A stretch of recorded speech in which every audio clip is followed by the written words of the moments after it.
Global star NTR తన అభిమానిపై ఉన్న ప్రేమను చాటుకొని మరోసారి వార్తల్లో నిలిచారు. ఎన్టీఆర్ తొలిసారి స్వయంగా కుకీస్ తయారు చేసి సోషల్ మీడియాలో పోస్ట్ చేయగా అది కాస్త వైరల్ గా మారింది. ఈ పోస్ట్ పై స్పందించిన సాయి తేజ అనే అభిమాని మా ఇద్దరు పిల్లల కోసం 2 కుకీలు పంపన్నా అని సరదాగా కోరారు. దానికి ఎన్టీఆర్ అంతే ఫన్నీగా అడ్రస్ పెట్టు అని రిప్లై ఇచ్చారు. అన్నట్లుగానే తన ఆటోగ్రాఫ్ తో కూడిన కుకీస్ ను ఎన్టీఆర్ ఆ అభిమాని ఇంటికి పంపించారు. దీంతో ఆనందపడ్డ సాయి తేజ తన పిల్లలు ఆ కుకీస్ తింటున్న వీడియోస్ ను నెట్టింట పంచుకోగా ప్రస్తుతం ఈ వీడియో సోషల్ మీడియాలో హల్చల్ చేస్తోంది.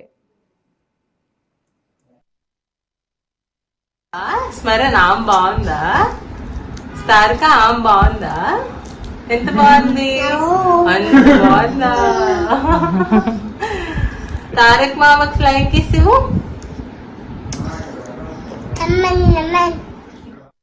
స్మరణ ఆమె బాగుందా? స్తారిక ఆమె బాగుందా? ఎంత బాగుంది? అంత బాగుందా? తారక్ మామకి లైక్ ఇవ్వు. స్మరణ ఆమె బాగుందా? స్తారిక ఆమె బాగుందా? ఎంత బాగుంది? అంత బాగుందా? తారక్ మామకి లైక్ ఇవ్వు.